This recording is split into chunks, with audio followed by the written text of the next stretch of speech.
The wind howled like a wounded animal as Thomas wiped the grease from his hands one last time that evening. He'd been a mechanic in Millbrook, Montana for nearly 20 years, and he'd seen his share of brutal winters. But this storm was different. The Weather Service had been screaming warnings all day about the worst blizzard in decades, and even the stubborn folks who usually ignored such things were boarding up their windows and stocking their pantries. Thomas looked around his small auto repair shop, making sure everything was secure. Tools hung neatly on the pegboard walls, and the cash register was locked up tight. At 42 years old, he took pride in this place. It wasn't much, but it was his. Every oil change, every brake job, every transmission repair had been done with his own two hands. Being one of the few black business owners in this rural Montana town hadn't been easy, but Thomas had earned his reputation through honest work and fair prices. The clock on the wall read 4:30. Normally, he'd stay open until 6, but the snow was already coming down so thick he could barely see across the street. The few cars that passed by crawled along like frightened turtles, their headlights barely cutting through the white curtain of snow. Thomas grabbed his heavy coat, locked the door, and climbed into his old pickup truck. The engine coughed once before roaring to life, a sound that always brought him a small measure of satisfaction. At least he kept his own vehicle in good shape. The drive home should have taken 15 minutes. Thomas lived in a modest house on the eastern edge of town. Nothing fancy, but comfortable enough for a man living alone. His wife had passed away 3 years ago from cancer, and his daughter was away at college in Seattle. The house felt empty these days, but it was home. As he pulled onto the main road leading out of town, the visibility dropped to almost nothing. The windshield wipers worked frantically, but they could barely keep up with the heavy snow.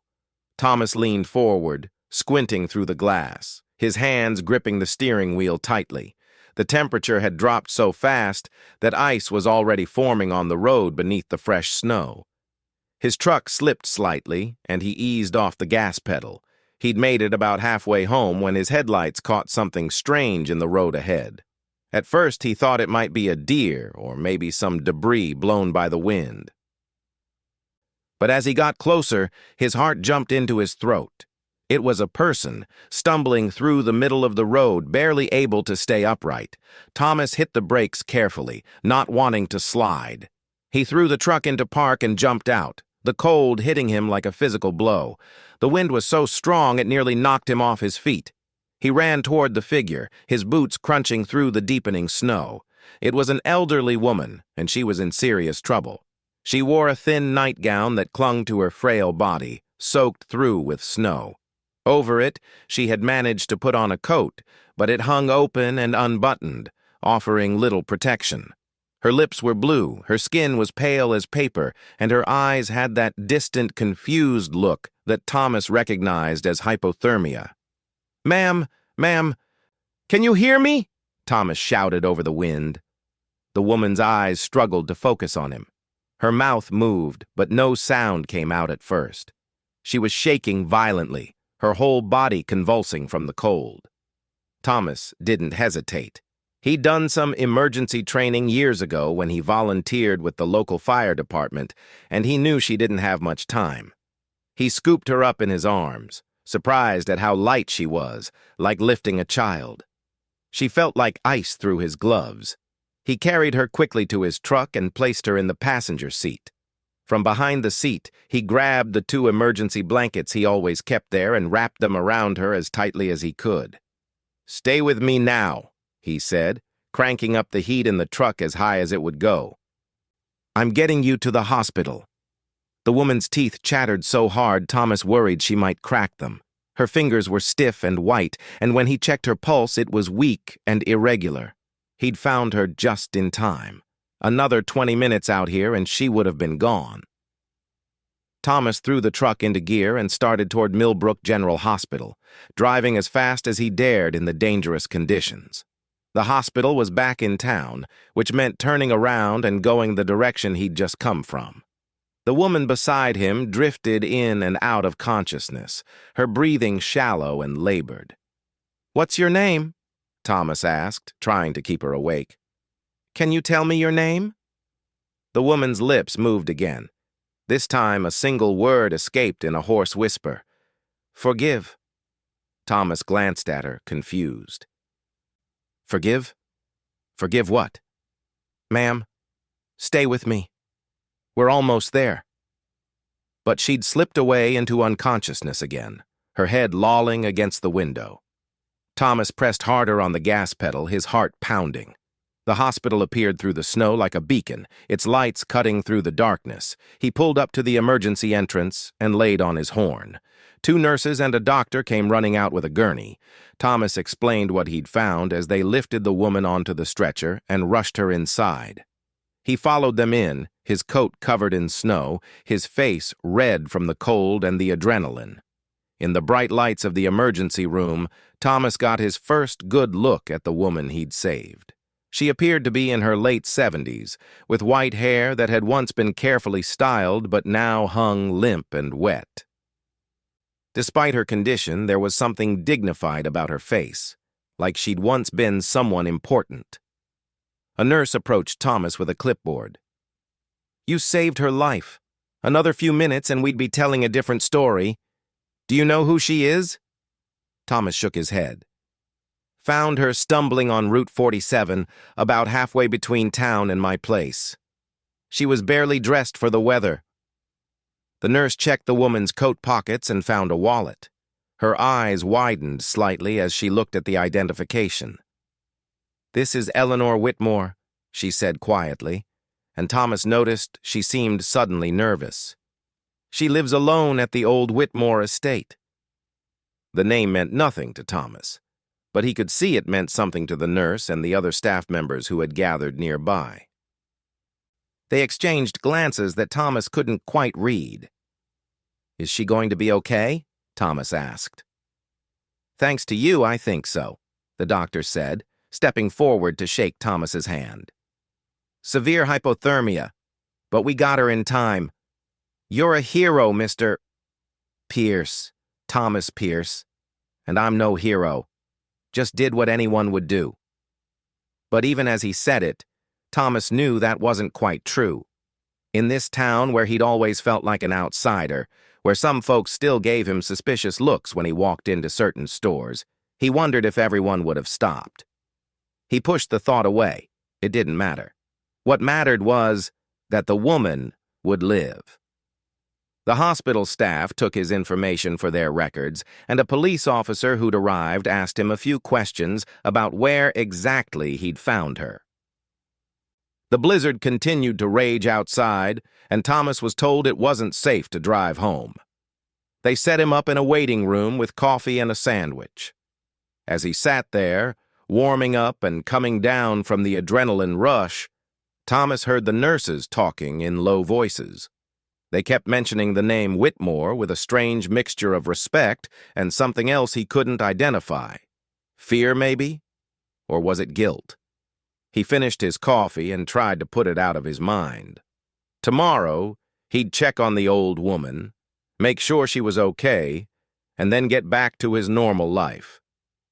He had no idea that saving Eleanor Whitmore's life had just set in motion a chain of events that would uncover secrets this town had buried for 60 years, secrets that some people would kill to keep hidden. The blizzard finally broke 2 days later, leaving Millbrook buried under 3 feet of snow. Thomas spent those days digging out his shop and helping neighbors clear their driveways. The town slowly came back to life, snowplows working overtime to make the roads passable again. The local news had picked up the story of the rescue, and suddenly Thomas found himself being called a hero everywhere he went. People who usually just nodded at him in passing now stopped to shake his hand. The woman at the grocery store gave him a discount on his coffee. Even old Mr. Henderson, who'd never been particularly friendly, waved at him from across the street. The attention made Thomas uncomfortable. He'd never been one for the spotlight. And in a town where he'd spent 20 years feeling invisible, this sudden recognition felt strange. But what really bothered him were the reactions when people learned who he'd saved. Every time someone heard the name Eleanor Whitmore, their expression would change. Some people's faces went blank, like they'd put on a mask. Others got nervous and changed the subject quickly. A few folks just walked away without another word. Thomas couldn't shake the feeling that he'd stumbled into something bigger than a simple rescue. On the third day after the storm, Thomas was under the hood of a Chevy Silverado when he heard the bell above his shop door ring. He straightened up, wiping his hands on a rag, and stopped cold. A woman in her 50s stood in the doorway, wearing an expensive wool coat and carrying herself with the kind of confidence that came from old money.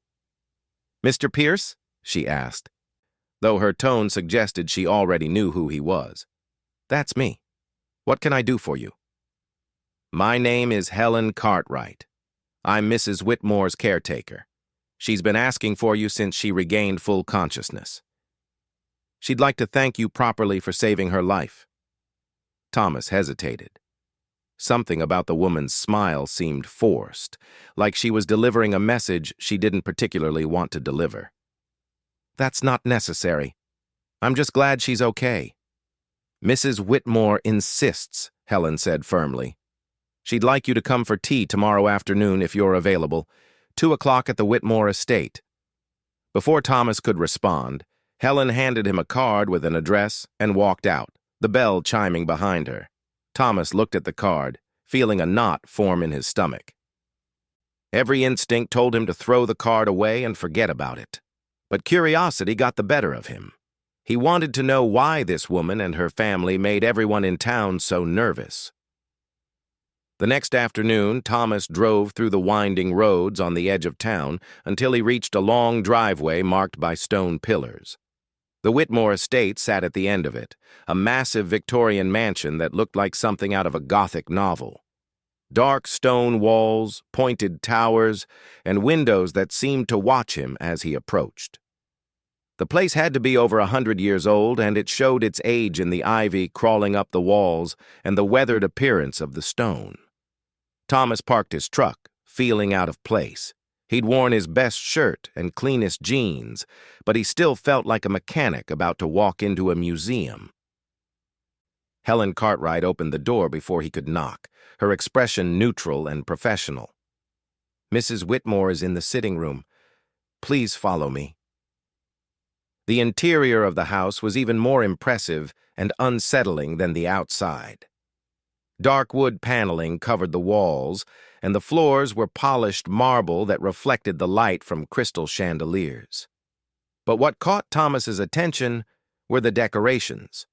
Old photographs lined the walls, showing stern-faced men and women from another era. And there, mixed in with the antiques and oil paintings, were things that made Thomas's skin crawl. Confederate flags in display cases, old documents with language that spoke of a time when people who looked like him weren't considered fully human. He followed Helen through the maze of rooms, trying not to stare but unable to help himself. This wasn't just a house. It was a shrine to the Old South, preserved in Montana like a terrible museum. Eleanor Whitmore sat in a high-backed chair near a fireplace, looking much healthier than the last time Thomas had seen her. Her white hair was now neatly styled, and she wore an elegant dress that probably cost more than Thomas made in a month. But her eyes were kind, and when she saw him, genuine warmth spread across her face. "Mr. Pierce," she said, gesturing to the chair across from her, "please sit. I owe you my life." Thomas sat down carefully, aware that the chair he was sitting in was probably older than his grandfather. "I'm just glad you're okay, Mrs. Whitmore. The hospital said you're recovering well. Thanks entirely to you. Another few minutes in that storm and I wouldn't be here." She poured tea from an ornate silver service, her hands steady. "I wandered out during the storm. Confusion from my medication. Helen usually watches me more carefully, but she'd gone to the store before the weather turned truly terrible." They talked for a while about the storm, the town, and Thomas's mechanic shop. Eleanor was surprisingly easy to talk to, and Thomas found himself relaxing slightly despite the uncomfortable surroundings. But then the conversation took a strange turn. Thomas, may I call you Thomas?" Eleanor leaned forward, her expression growing serious. "There are debts in this world that must be paid, sins that echo through generations." Thomas shifted in his seat. "I'm not sure I follow, ma'am. My family has lived in Millbrook for over a century. We built this town, or so the history books say, but building something doesn't always mean creating something good." Her eyes grew distant, as if she were looking at something Thomas couldn't see. "The foundation of this house, this fortune, it's built on suffering, built on lies. Mrs. Whitmore, you don't have to—" "You saved my life, Thomas. A black man stopped in a blizzard to save an old white woman who lives in a house decorated with symbols of hatred. Do you know what that means to me?"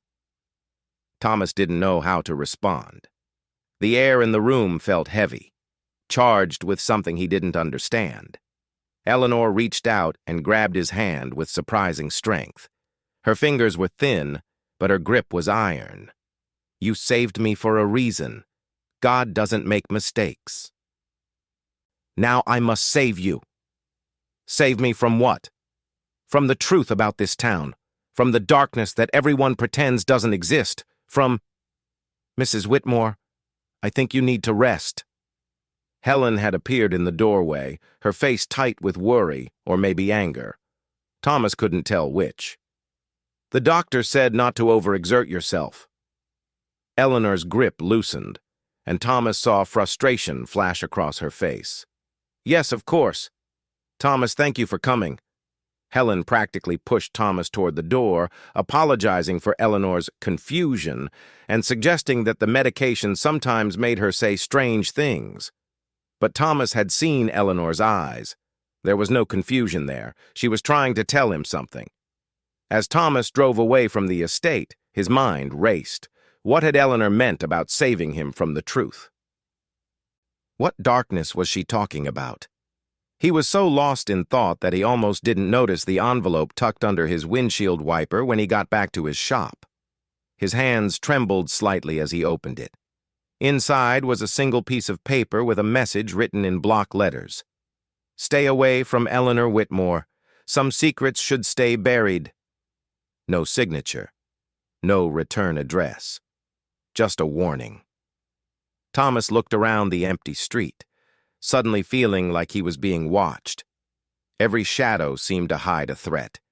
He crumpled the note in his fist and went inside his shop, locking the door behind him. That night, lying in bed, Thomas couldn't sleep. Eleanor's words kept echoing in his mind.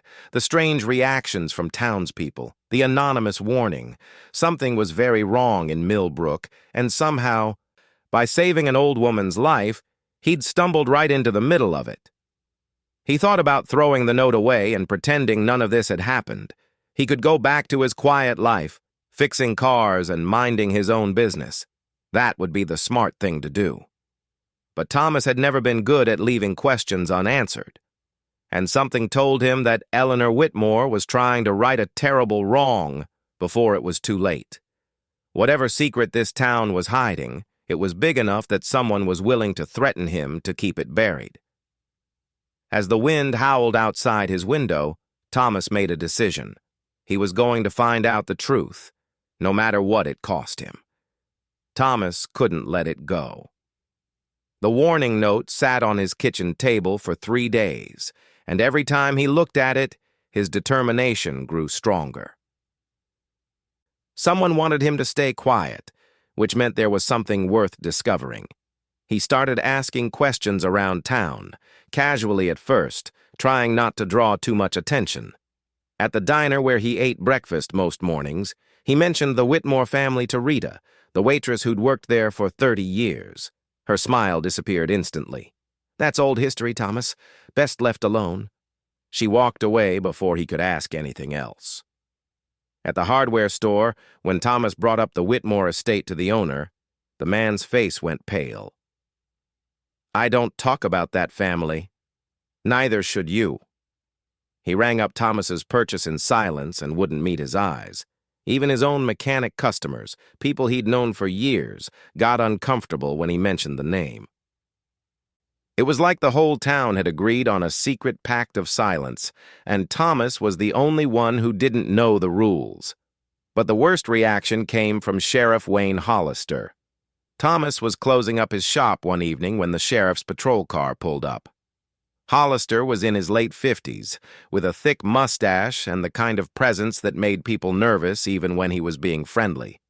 He'd been sheriff for as long as Thomas had lived in Millbrook. "Thomas," Hollister said, climbing out of his car with a smile that didn't reach his eyes. "Got a minute?" "Sure, Sheriff. What can I do for you?" Hollister looked around the empty street before speaking. "I've been hearing you've been asking a lot of questions about the Whitmore family.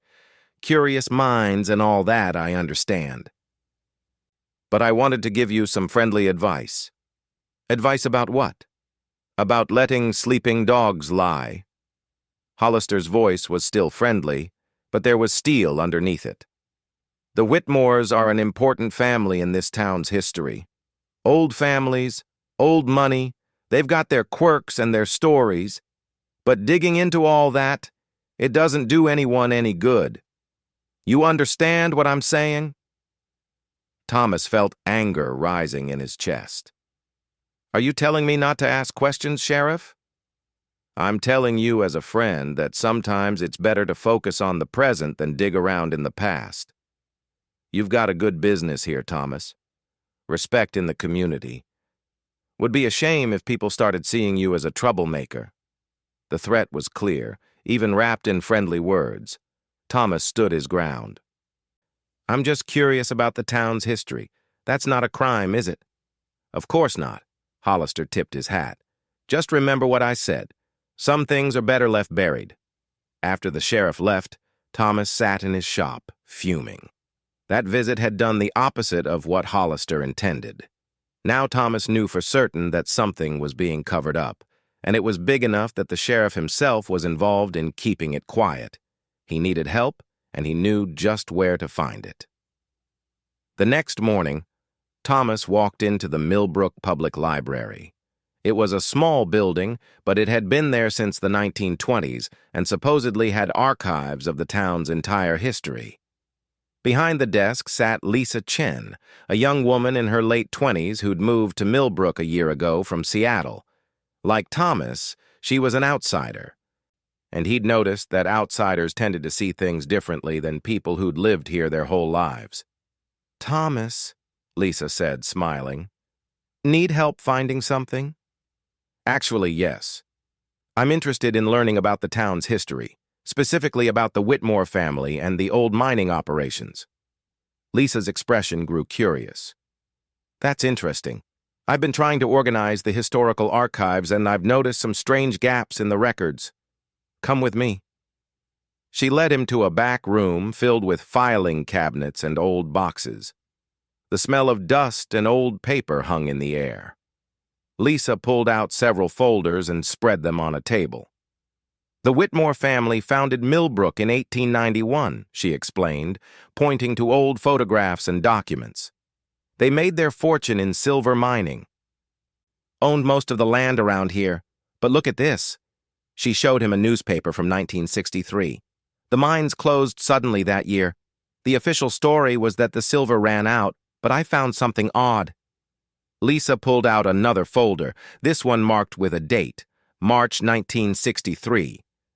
Inside were newspaper clippings, but many of them had been cut up or marked through with black ink. "Someone went through these archives and censored them. Look, whole articles are missing, and every article about the mine closure has the same thing, information removed or blacked out."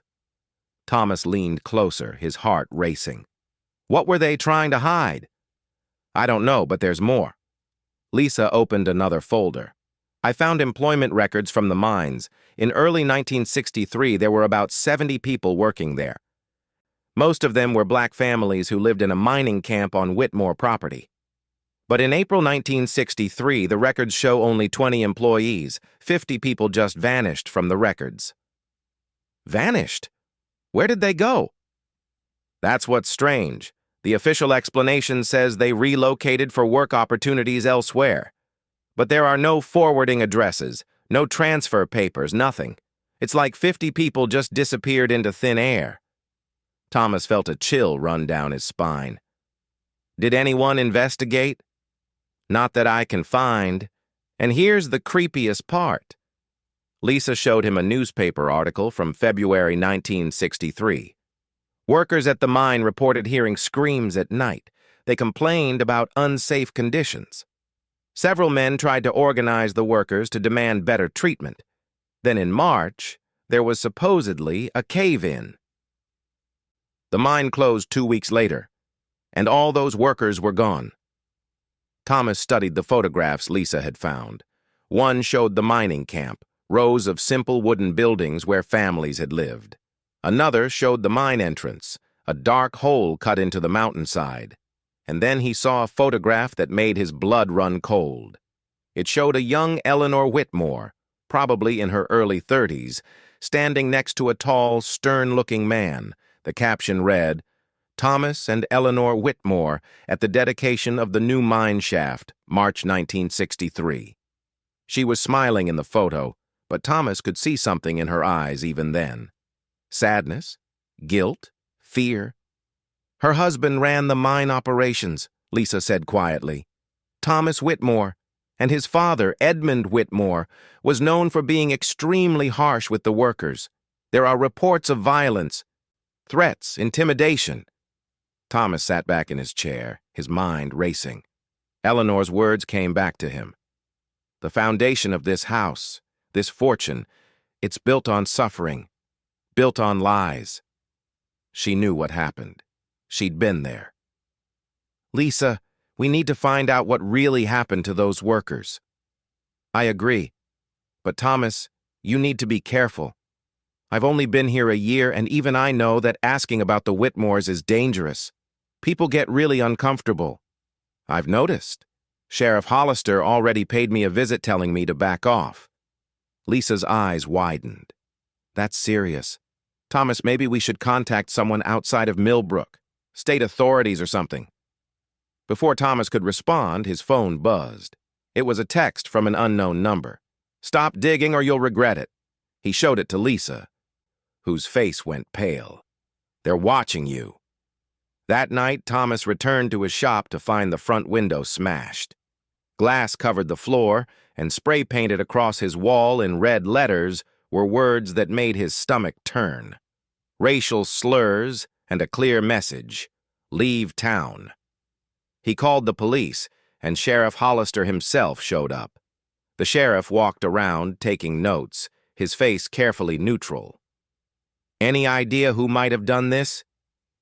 Someone who wants me to stop asking questions about the Whitmores. Hollister sighed. Thomas, I'm going to be straight with you. This is a small town. People don't like outsiders stirring up trouble. Maybe it would be better if you considered starting fresh somewhere else. I hear they need good mechanics in Billings. Thomas stared at the sheriff in disbelief. You're telling me to leave town instead of finding who did this? I'm telling you that sometimes the smart play is to walk away. File a report if you want, but don't expect miracles. These things are hard to solve. After Hollister left, Thomas sat in his vandalized shop, surrounded by broken glass and hate. He thought about his daughter in college, about his late wife who'd loved this town despite its flaws. He thought about the 50 people who'd disappeared in 1963, people who'd never gotten justice, whose families probably still wondered what happened to them. Thomas pulled out his phone and took pictures of the vandalism. Then he called Lisa. We're not stopping, he said. We're going to find out the truth, no matter what it takes.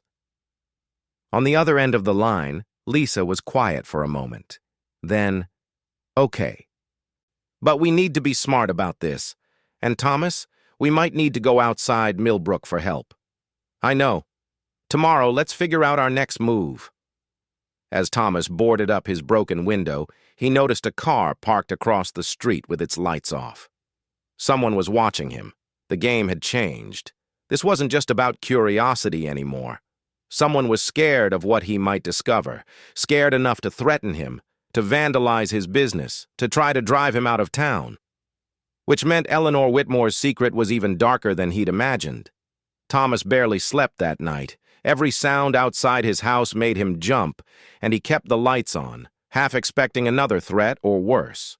By morning, he'd made up his mind. If Millbrook didn't want to tell him the truth, he'd find it himself. He met Lisa at the library before it officially opened. She looked as tired as he felt, dark circles under her eyes. "I've been thinking about this all night," she said, spreading more documents across the table. "If we're going to do this, we need to be methodical. We need evidence that can't be ignored." "What did you find?" Lisa pulled out a ledger book, its pages yellowed with age. "Employment records from the mine. Look at the names." She pointed to a list dated January 1963. 17 names were highlighted. These were the workers who tried to organize for better wages and safer conditions. William Foster, James Butler, Robert Hayes, and 14 others. Every single one of them disappeared in March 1963. Thomas studied the names, feeling the weight of each one. These weren't just statistics. They were fathers, brothers, sons. What about their families? That's what's so disturbing. The records show that many of them had wives and children living in the mining camp. Those families disappeared too. I counted 47 people total who just vanished from all records after March 1963. And nobody investigated? Nobody asked questions? Lisa shook her head grimly. The Whitmores owned everything. The mine, the land, half the businesses in town. The sheriff back then was on their payroll. Who was going to investigate them? Thomas felt sick. "We need to talk to someone who was there, someone who remembers." "I thought of that," Lisa said. "There's an elderly man who lives on the south side of town. Vernon Jackson. He's in his 80s now, but he worked at the mine back in the day. He's one of the only black families that stayed in Millbrook after the mine closed." That afternoon, Thomas drove to a small, well-kept house with a neat garden out front. Vernon Jackson answered the door, a thin man with white hair and eyes that had seen too much. When Thomas explained why he was there, Vernon's face hardened. "You should leave this alone, son," Vernon said, but he opened the door wider and let Thomas inside. They sat in Vernon's living room, surrounded by photographs of family. Vernon poured them both coffee with shaking hands before he spoke. "I was 23 years old in 1963. Worked in that mine since I was 18. It was hard work, dangerous work, and the Whitmores paid us half what they paid white workers for the same job." "What happened that March?" Vernon was quiet for a long moment, staring into his coffee cup. "The men started talking about organizing. William Foster was the leader. Smart man, brave man. He said we deserved fair wages and safe working conditions. Old man Edmund Whitmore didn't take kindly to that." "Edmund Whitmore, that was Eleanor's father-in-law?" "That's right. Mean as a rattlesnake and twice as dangerous. He told the workers if they didn't stop their organizing, there'd be consequences. But William and the others, they didn't back down." Vernon's voice cracked. "I wish they had." "What happened?" "There was a cave-in. That's what they told everyone. March 15th, 1963. They said there was an accident in the deepest shaft. Said 17 men were trapped. But I was there that day, Thomas. I was there." Tears began rolling down Vernon's face. "It wasn't an accident." Thomas leaned forward. "What do you mean?" "I heard the explosions. Multiple explosions, one after another. And I heard the screaming. God help me. I can still hear those men screaming." Vernon wiped his eyes. "They sealed those men in that mine on purpose, trapped them alive in the dark." The horror of it hit Thomas like a physical blow. "They murdered them?" 17 men buried alive, and then the Whitmores went after their families. Armed men, including the sheriff, went to the mining camp that night. They forced those families onto trucks at gunpoint. Wives, children, everyone. They were told if they ever spoke about what happened, if they ever came back, they'd end up like their husbands and fathers. Why didn't you speak up?" Vernon's hands trembled. Because I was terrified. We all were. The few black families that remained, we knew what would happen if we talked. The Whitmores made it clear that silence was the price of survival. So we stayed quiet. We survived. And those 17 men and their families, they just became ghosts that nobody wanted to remember. Thomas felt anger burning in his chest. Eleanor knows. She was there. She was young then, married to Thomas Whitmore, Jr. Word was she found out what her husband and his father did. Some folks say she tried to stop it but couldn't. She's lived in that big house all these years, carrying that weight. Vernon looked at Thomas with tired eyes. That's why nobody talks about it. The people who did it are mostly dead now, but their children and grandchildren run this town. They don't want the truth coming out. After leaving Vernon's house, Thomas sat in his truck for a long time, trying to process what he'd learned. 17 men murdered, dozens of family members terrorized and scattered, all of it covered up for 60 years. He drove straight to Lisa at the library. They needed a plan. Lisa had been busy too. I found something, she said, pulling up information on her computer. I searched for the names of the workers' family members. I found some of them. On the screen were obituaries, social media profiles, and public records. Robert Hayes' daughter is still alive. She lives in Chicago now. She was 7 years old when her father disappeared. And look, William Foster's son runs a church in Detroit. These people deserve to know what happened to their families. We need proof, Thomas said. We need something that can't be denied. Lisa nodded. The mine. If those men are still down there, that's the evidence. How do we get access? The property is still owned by the Whitmore estate. We'd need legal authority, state police, maybe the FBI. This was a racially motivated massacre. That makes it a civil rights case. Thomas thought about Eleanor, sitting in that house surrounded by the wealth built on blood and suffering. I need to talk to Eleanor again. She's the key to all of this. She was there. She knows where the evidence is. That evening, Thomas drove back to the Whitmore estate.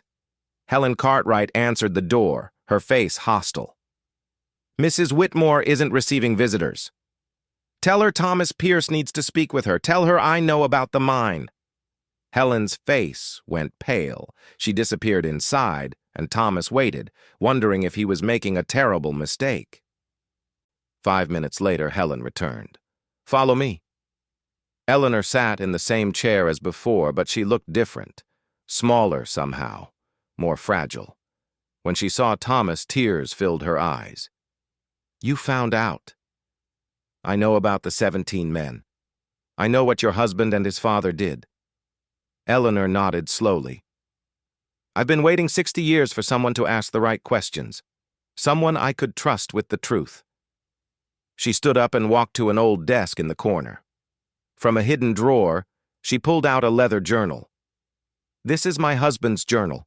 He wrote everything down. The names, the dates, the plan. He even drew a map of where they sealed the shaft. Her hands shook as she held it. I found it after he died 15 years ago. I've kept it hidden, waiting for the right moment. The right person. Why didn't you come forward before? Because I was a coward, Eleanor said, her voice breaking. I've lived in fear my whole life. Fear of what would happen if the truth came out. Fear for my own safety. But when you saved me in that storm, I realized God was giving me one last chance to make things right. I'm dying, Thomas. Cancer.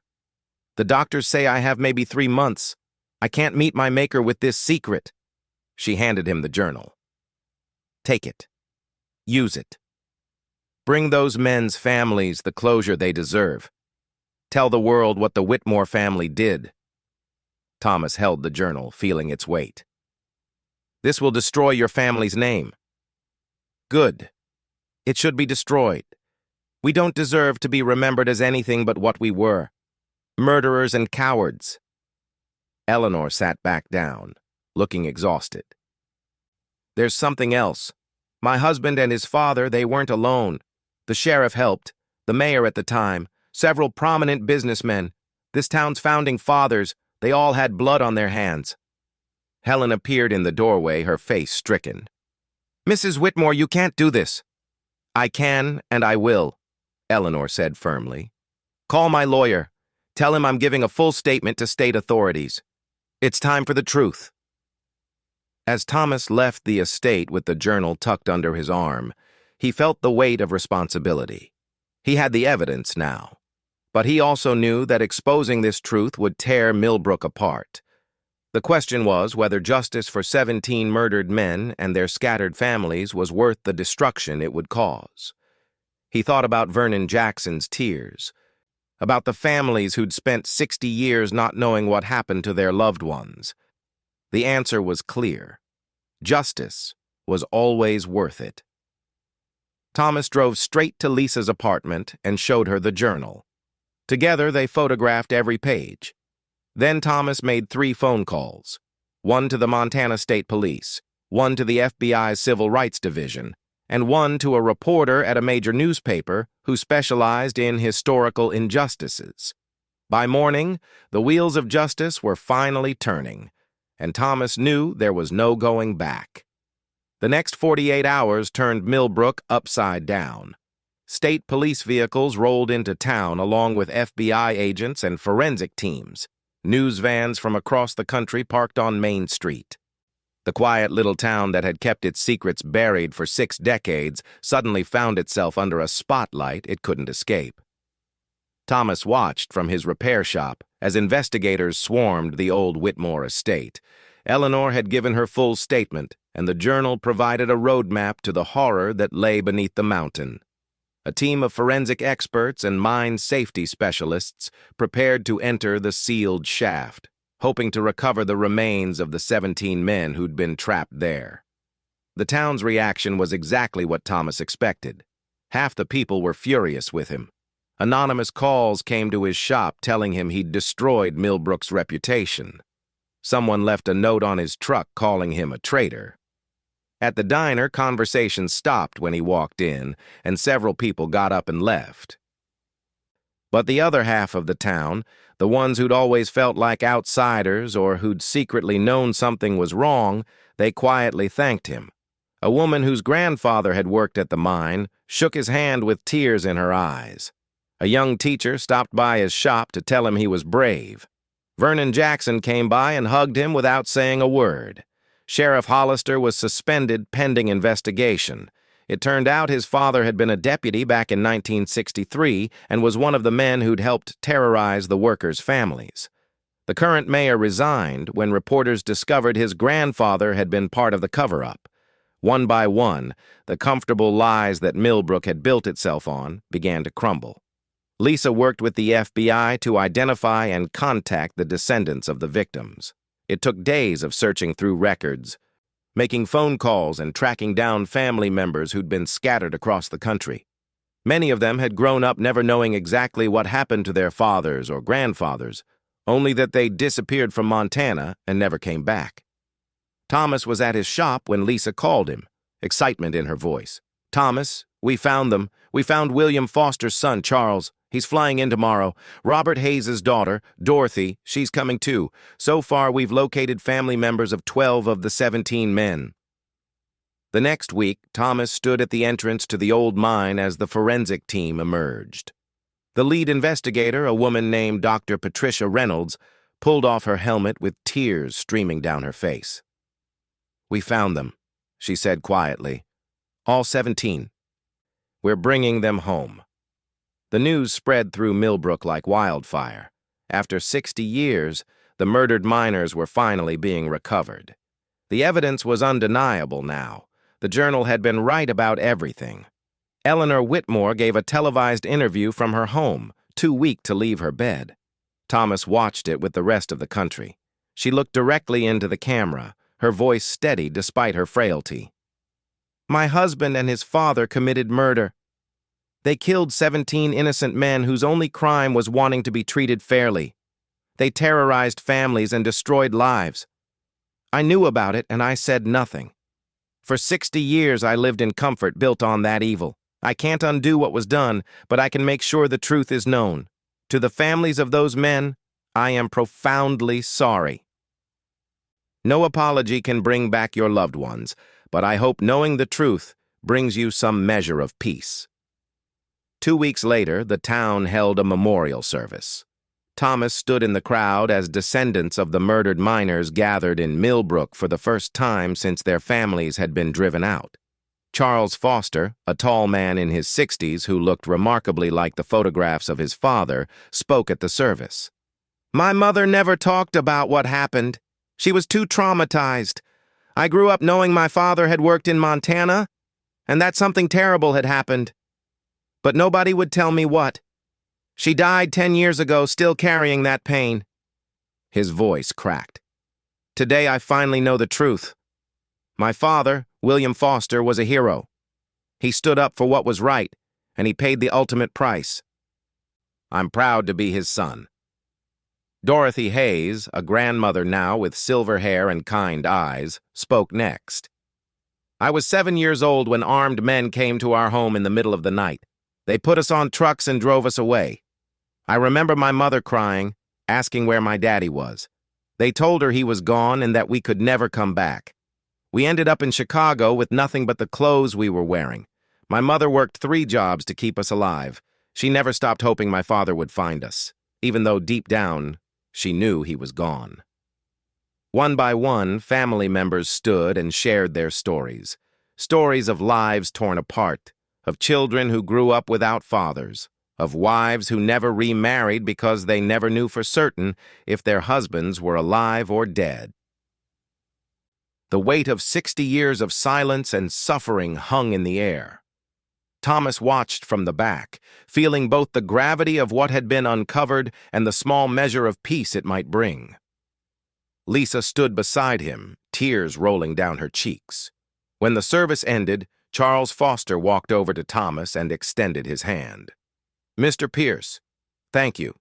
Thank you for caring enough to ask questions. Thank you for not staying silent like everyone else." "Your father was brave," Thomas said. "He deserved to be remembered." "He will be now. We all will make sure of that." The state announced that the mine site would become a memorial and historical site, ensuring that what happened there would never be forgotten. The remains of the 17 miners were identified through DNA testing and returned to their families for proper burial. Eleanor Whitmore passed away 3 weeks after giving her statement. She'd held on just long enough to see the truth come out. In her will, she left her entire estate to be sold, with the proceeds going to the descendants of the murdered miners and to establish a scholarship fund for black students in Montana. The Whitmore mansion would be turned into a civil rights museum, documenting not just what happened in Millbrook, but similar injustices across the country. Thomas attended Eleanor's funeral. It was a small service with only a handful of people there. Helen Cartwright cried quietly in the front row. To Thomas's surprise, several of the victims' family members attended as well. "She lived a coward for 60 years, Charles Foster said to Thomas after the service. "But she died doing the right thing.